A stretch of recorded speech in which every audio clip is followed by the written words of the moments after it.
আজকের এই ভিডিওটা মন ভাঙা মানুষদের জন্য। গতকালকে জেএসসি এবং জেডিসি রেজাল্ট দিয়েছে, যাদের ফলাফল আশানুরূপ হয়নি তারা কিভাবে বোর্ড চ্যালেঞ্জ করবেন সেটা আজকের ভিডিওতে আপনাদেরকে দেখাবো। বোর্ড চ্যালেঞ্জ করার জন্য আপনার বোর্ডে যাওয়া লাগবে না, আপনার মোবাইলটা দিয়ে আপনি বোর্ড চ্যালেঞ্জ করতে পারবেন। সেটা কিভাবে করবেন এটা আজকের ভিডিওতে আপনাদেরকে আমি পুরোপুরি দেখাই দিব। আমি নিজেও প্র্যাকটিক্যালি সেখানে আপনাদেরকে দেখাই দিব। তো পুরো ভিডিও জুড়ে রয়েছে স্বাধীন, আর আপনারা দেখছেন স্বাধীন টেক চ্যানেল। চলুন শুরু করা যাক।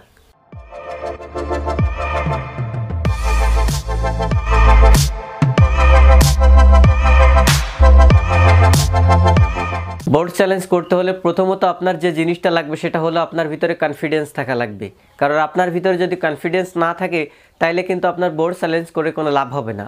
বিষয়টা এরকম, ধরুন আপনার একটা সাবজেক্টে এ প্লাস পাওয়ার কথা ছিল, আপনি কনফার্ম সেই সাবজেক্টে আপনি এ প্লাস পাবেন, কিন্তু সেই সাবজেক্টে আপনি এ মাইনাস পেয়েছেন অথবা এ পেয়েছেন। তো সেক্ষেত্রে যদি আপনি কনফিডেন্স আপনার ভালো থেকে থাকে যে আমি এই সাবজেক্টে অবশ্যই এ প্লাস পাবো, তাহলেই আপনি খাতাটা কল করবেন, সেক্ষেত্রে আপনার আশানুরূপ ফল আসার সম্ভাবনা রয়েছে। কিন্তু আপনি নিজেও যদি কনফিউজ থাকেন যে আপনার রেজাল্টটা ভালো হলেও হতে পারে, নাও হতে পারে, সেক্ষেত্রে আমি আপনাকে বলবো যে আপনার খাতা কলটা না করাই বেটার হবে। তবে অনেকে ফেল করছে, তাদের পাস করার কথা ছিল, তো সেক্ষেত্রে আপনি খাতাটা কল করে দেখতে পারেন, পাস আসলেও আসতে পারে। আজকের এই ভিডিওতে আপনাদেরকে আমি একদম ক্লিয়ার করে দিব এই খাতা কল করতে আপনার কি কি থাকা লাগবে এবং কত টাকা খরচ হবে, পুরো বিষয়টা একদম বিস্তারিত। প্রথমত বলি, আপনি যদি বোর্ড চ্যালেঞ্জ বা খাতা কল করতে চান তাহলে প্রথমত যেটা করতে হবে সেটা হলো আপনার একটা টেলিটক সিম থাকা লাগবে। টেলিটক সিম যদি আপনার না থাকে তাহলে আশেপাশ থেকে যে কোনো কারোর কাছ থেকে কালেক্ট করতে পারবেন, অথবা যে কোনো দোকান থেকে আপনি তার কাছ থেকে টেলিটক সিমটা নিয়ে আপনি এইভাবে আপনার মোবাইলের মাধ্যমে আবেদন করতে পারবেন বা তাদের মাধ্যমে আবেদন করতে পারবেন।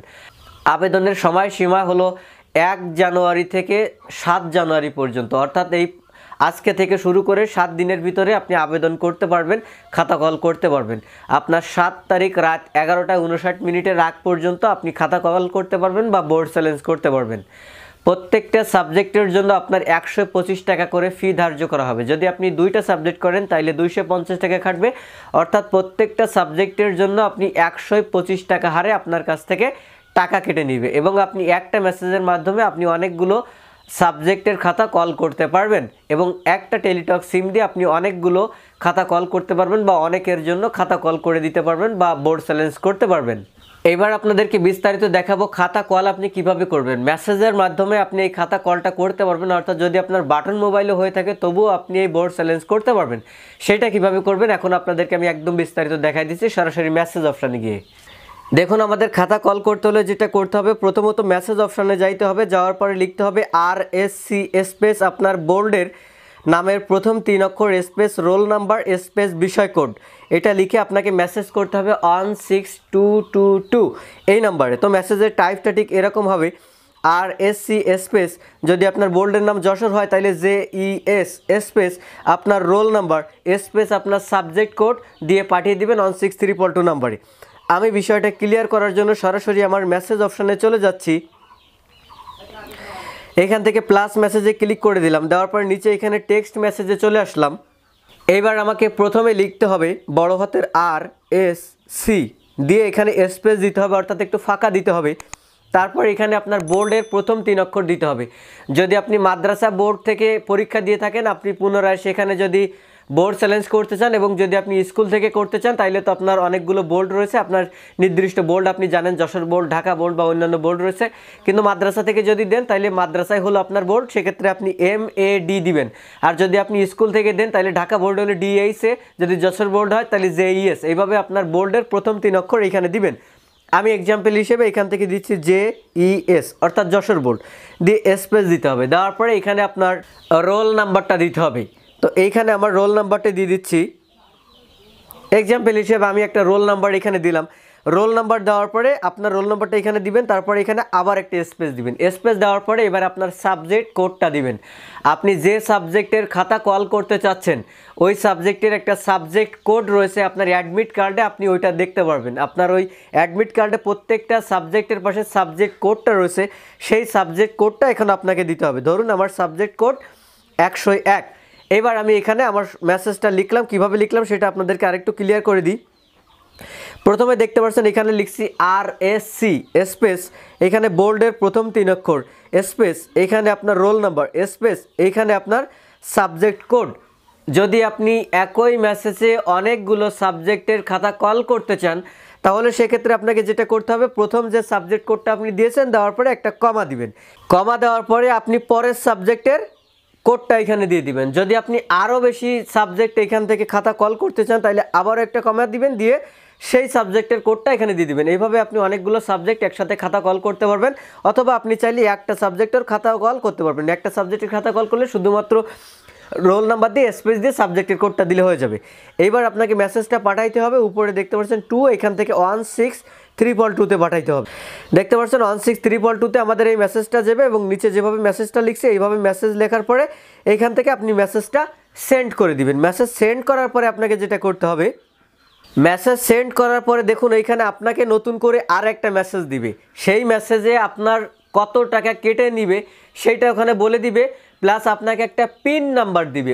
এই পিন নাম্বার দিয়ে পুনরায় আপনাকে এটা কনফার্ম করতে হবে। দেখতে পাচ্ছেন ওনারা এখানে বলছে ফিরতি SMS এর টাকা কেটে নেওয়া হবে, তা জানিয়ে আপনাকে একটি মেসেজ দেওয়া হবে, এবং আপনি রাজি থাকলে এরপর মেসেজ অপশানে গিয়ে লিখবেন RSC space ES space pin number space আপনার মোবাইল নাম্বার।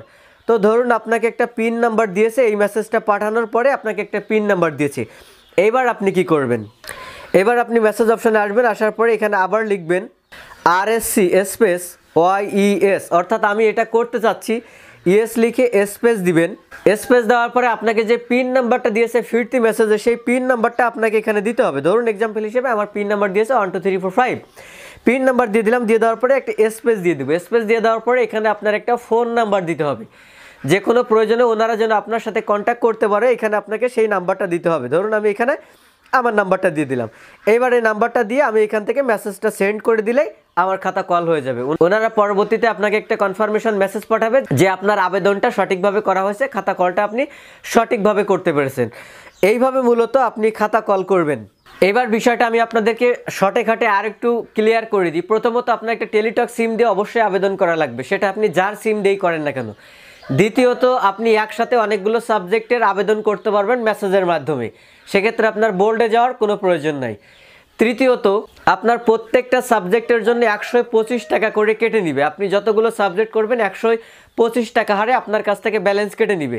কিভাবে মেসেজ লিখতে হবে সেটা তো আপনাদেরকে দেখালাম। মেসেজ লিখে প্রথম মেসেজ সেন্ড করার পরে ওনারা একটা ফিরতি মেসেজ আপনাকে পাঠিয়ে দিবে। সেই পরবর্তী মেসেজে ওনারা আপনাকে জানাই দিবে আপনার কাছ থেকে কত টাকা কেটে নেওয়া হবে, প্লাস আপনাকে একটা পিন নাম্বার দিবে। ওই পিন নাম্বার দিয়ে আপনাকে পুনরায় আবার মেসেজ লিখতে হবে। সেখানে আপনাকে RSC স্পেস ওই পিন নাম্বার স্পেস আপনার ফোন নাম্বার দিয়ে আবার পাঠিয়ে দিলে আপনার অটোমেটিকলি আবেদন হয়ে যাবে। এবং এই আবেদনের সময়সীমা হলো আজকে থেকে, অর্থাৎ 1 জানুয়ারি থেকে 7 জানুয়ারি পর্যন্ত। এর ভিতরে যে কেউ আবেদন করতে পারবেন। আপনার যদি ফেইল এসে থাকে বা কোনো সাবজেক্টে আশানুরূপ ফল আসে নাই, সেক্ষেত্রে আপনি আবেদন করতে পারবেন। আরেকটা কথা আপনাদেরকে বলে রাখি, যাদের রেজাল্ট খারাপ হয়েছে তাদের মন খারাপ করার কিছু নাই, কারণ এই 8-এর রেজাল্ট আপনার জীবনটাকে গড়ে দিবে না। এই 8-এর রেজাল্ট আপনার পরবর্তীতে কোনো কাজে আসবে না বললেই চলে।